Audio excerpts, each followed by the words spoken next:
Great. Well, thank you very much, Corey and Gary, for that fine introduction. So my job is to convince you that we can stop all medications in IBD patients in remission.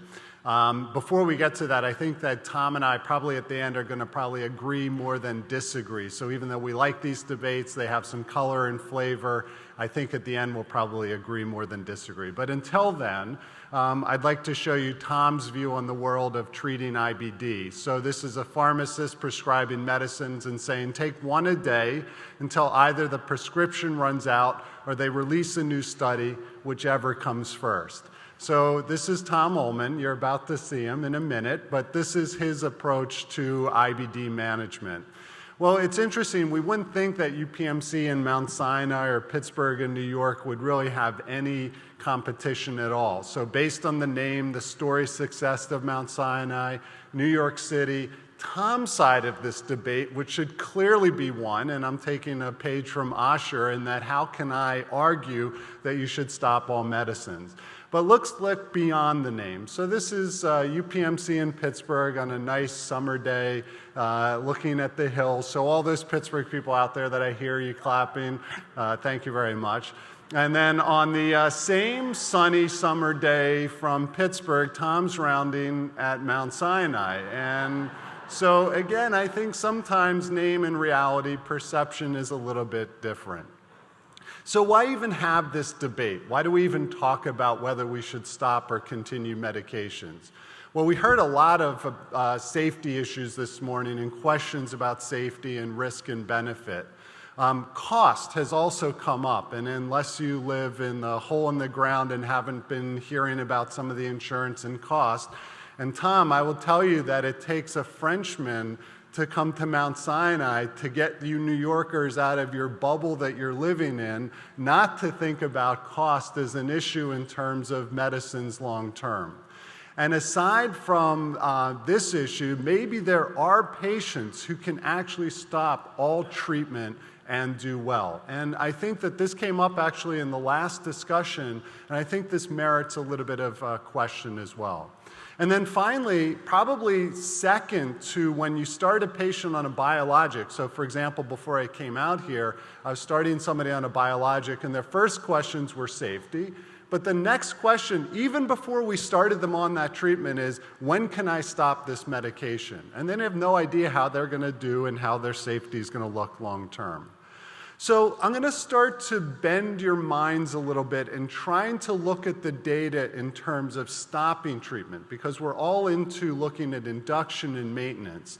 But prior to considering discontinuation of treatment, is it possible that we're over-treating a subset of patients with IBD? Meaning, what happens to patients not maintained on biologics or immunomodulators? So in essence, consider the placebo rates. And it's interesting, some of the speakers this morning actually highlighted some of the placebo rates for these patients. So this is the Markowitz study that was showed earlier, but I'm going to show it in a different way.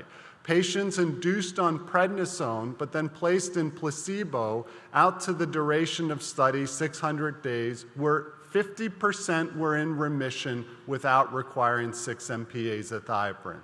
Similarly, the methotrexate data. So patients induced in remission, either randomized to methotrexate or placebo, roughly 40% of patients not on treatment were in remission at the end of the study.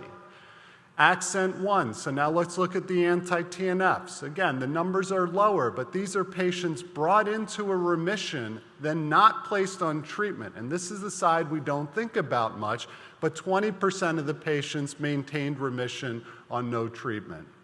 Classic 2, adalimumab, you're seeing similar data. 44% of the patients induced in remission but then maintained on placebo were actually maintained in remission. And then finally, certolizumab, about a third of the patients were able to maintain remission without requiring ongoing certolizumab treatment. So we could say that 20 to 50% of patients from the immunomodulator and anti-TNF studies maintain remission without medication once they go into remission. This means that maybe there's a cohort of patients that we overtreat, and once they're in remission, we can stop their treatment. The problem is correctly identifying the patients who can stop treatment once they are in remission, and I think that's the main question. So we could end the debate here and agree that up to 50% of patients don't need long-term treatment, but the debate is about stopping treatment in patients in remission.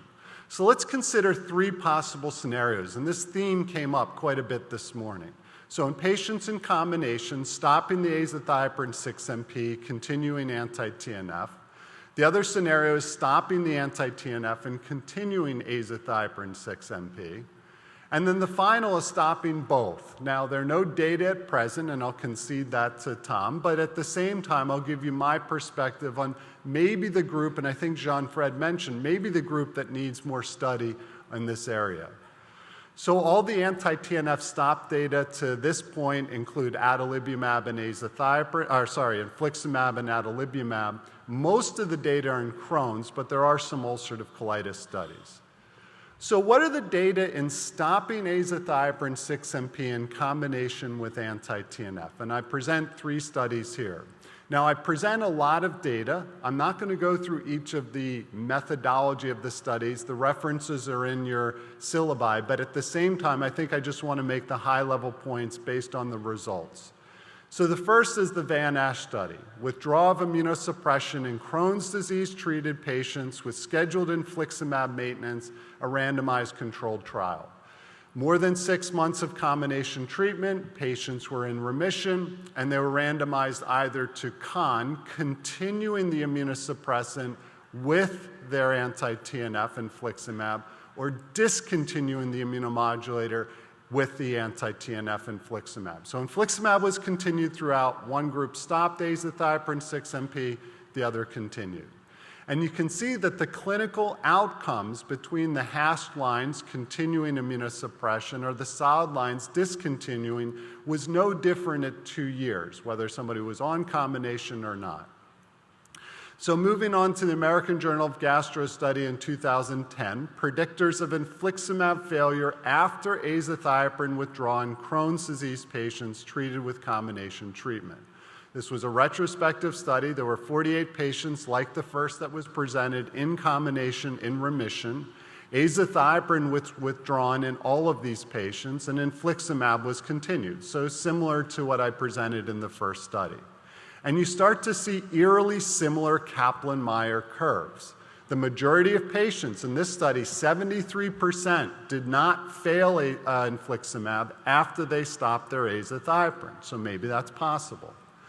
And then finally, I'm going to throw in not a combination study, but this is something that just was very recent, and I think you should see this. This is a thiopurine withdrawal during sustained clinical remission in IBD. These patients were not on anti-TNF, so they were just on the thiopurine, and they looked at relapse rates and predictive factors. So these are people, and this is what I'm going to come back to at the end of my talk in terms of maybe there's a group we can stop treatment, who are in remission for more than 3 years. So this isn't a short-time remission. This is more than 3 years, and they had either ulcerative colitis or Crohn's.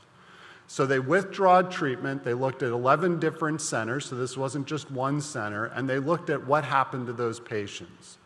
So what you can see in the top colored graph, Crohn's disease, and the bottom is ulcerative colitis. And if you look at the 1 year where the red arrow is, 77% of Crohn's patients are still in remission, 88% in ulcerative colitis.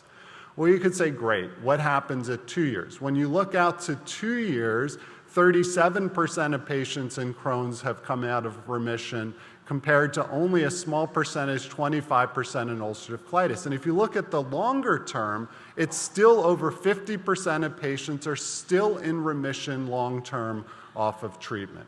So all the studies that I presented so far show that patients in remission on combination anti-TNF and immunomodulators, maybe we can stop the immunomodulators. So now let's briefly think about the other way. So Jean-Fred brought up cost earlier. What about stopping anti-TNFs from combination treatment? And these are 4 studies that I'm just going to briefly show the results. So maintenance of clinical benefit in Crohn's after discontinuation of infliximab. These were 48 patients. Most of them were on combination, but interestingly, there were some patients on monotherapy without the immunomodulator. And they looked at remission and relapse rates over a 7-year period. You're going to see themes. So if people like mathematical modeling and themes, you're going to see some themes with these Kaplan-Meier curves. 1 year after stopping, approximately 50% relapsed, 50% in remission. Then finally, the next study was the STORY study, which is probably the one we quote the most. 115 patients, combination treatment, in remission, followed for 30 months. Again, 50% of the patients did not relapse after they stopped their infliximab.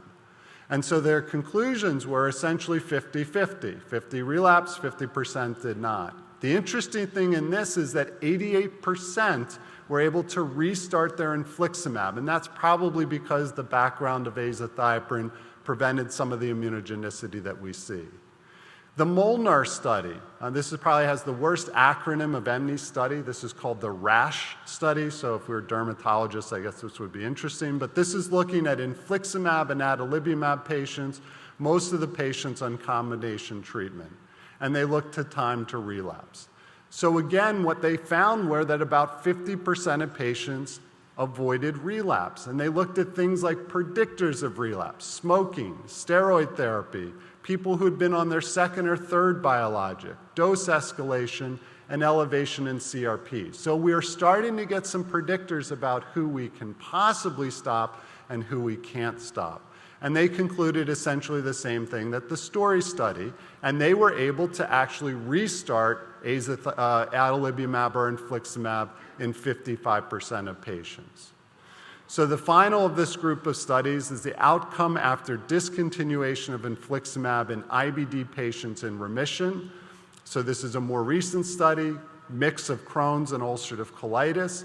All patients had primary response to infliximab and were in remission. And what they found also, again, similar theme. Infliximab withdrawal, 61% of Crohn's, 75% of ulcerative colitis patients did not relapse. And if you follow that out, it's about 50% long term. So all studies suggest that 1/2 of patients on combination may stop the anti-TNF. And again, the trick is picking the right patient. Who's the wrong patient to consider stopping treatment? Signs of active disease, so anemia, high CRP, calprotectin, endoscopic activity. Smokers, those who've been on prior biologics, and those that have needed dose intensification. So these are probably the people who are the wrong patients. And then finally, if they've been on a recent course of steroid. How about the right patient? Maybe. Who are the patients that we could consider stopping? The patient in deep remission without steroid use.